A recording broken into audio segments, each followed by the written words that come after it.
আমার ভালো লাগে আপনার উপর নির্ভর করে থাকতে।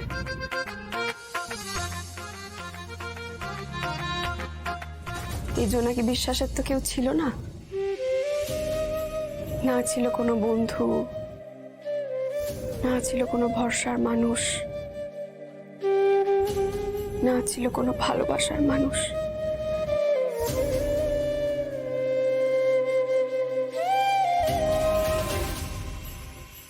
আপনি আমার সবটুকু হয়ে উঠেছেন উকিল বাবু। জোনাকি আপনার কাঁধে হয়তো মাথা রাখতে পারে না, কিন্তু প্রয়োজনে আপনার হাতটা ঠিক ধরতে পারে।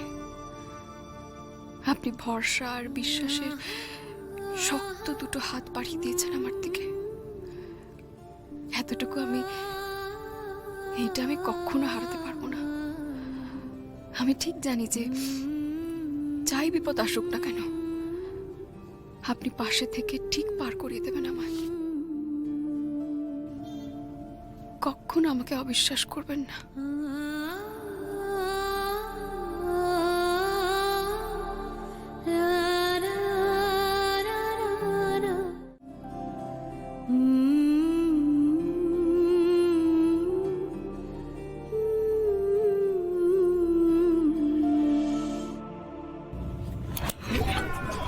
শুনছো না, ভাবছো কোনটা? ভাবছিলাম। কি ভাবছো? আমি ভাবছিলাম যে এই যে আপনি আমার পাশে সবসময় আছেন, আমার কি মনে হয় বলুন তো? আমার মনে হয় যে আমি আপনার মক্কেল আর আপনি আমার উকিল। না মানে আপনি সব কেস জিতিয়ে দেবেন সেই বিশ্বাস জোনাকি বিশ্বাসের খুব ভালো করেই আছে।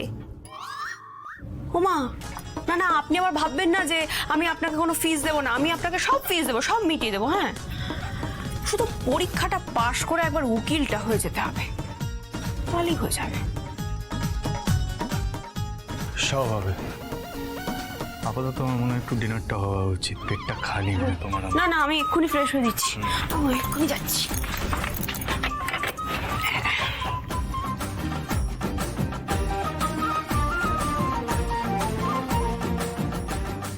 জোনাকি বিশ্বাস,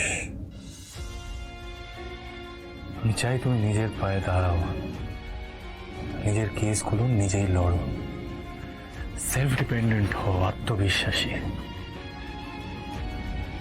আমি জানি তুমি হবে। এই ধ্রুব মিত্তি সেই দিনটার অপেক্ষায় আছে। Let me guess. মেজ কাকা মেজ কাকিকে নিয়ে কনসার্ন, তাই তো? But actually not supposed to worry about them. কারণ আমি তোমাকে অনেস্টলি বলছি, আমি একবার যখন রঘু রায়কে হাইকোর্টে তুলবো না, তখন ওর অবস্থাটা দেখবে। ইনফ্যাক্ট মেজ কাকা আর মেজ কাকিও রিগ্রেট করবে। কার সাথে হাত মিলিয়েছে সেটা রিয়েলাইজ করবে। দেখো, আর রিককেও সেভ করতে হবে। না না, মানে আমি সে কথাটা বলছি না। আমি অন্য একটা কথা বলছিলাম, খুব জরুরি। আমি অনেকবার বলার চেষ্টা করেছি, বিশ্বাস করো না, আমি বলতে পারিনি। আজকে আমি বলতে চাই। বলো। বৌদি, বৌদি,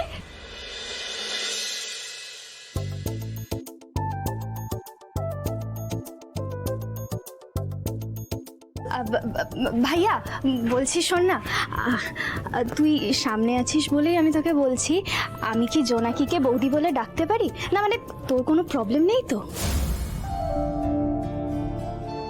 সে তুই তোর বৌদিকে কি বলে ডাকবি সেটা তোর প্রবলেম, আমি তো কখনো কোনো আপত্তি করিনি।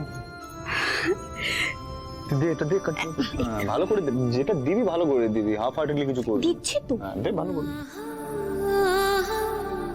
তোর বউ, তুই খেয়াল রাখবি ওর, আবার কে রাখবে? তখন ফ্যাশন বাবু আমাকে ওনার বউ বলল, তাতে উনি রাগ করলেন না। আবার এখন ঋতুকেও নিজেই বললেন যে তোর বৌদি। মানে মানে উনি আমাকে স্ত্রী বলে মেনে নিয়েছেন।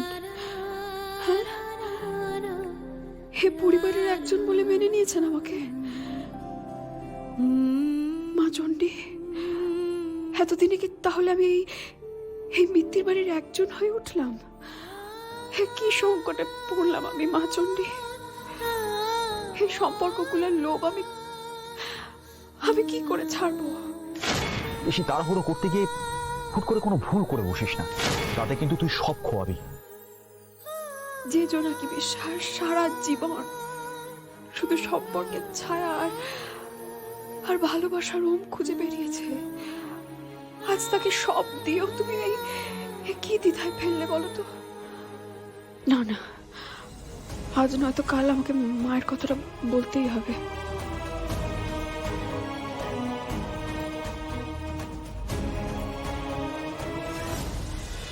হ্যাঁ ভাইয়া, সব ঠিক আছে। বাড়ির সবাই এখন রান্নাঘরে বসে আড্ডা দিচ্ছে, খাবার দাবারের তোড়জোড় চলছে। তার মধ্যে তো আমাদের ক্যাপ্টেন আছে, উনি গিয়ে সবার মুড একটু হই হই করে চেঞ্জ করে দেবে।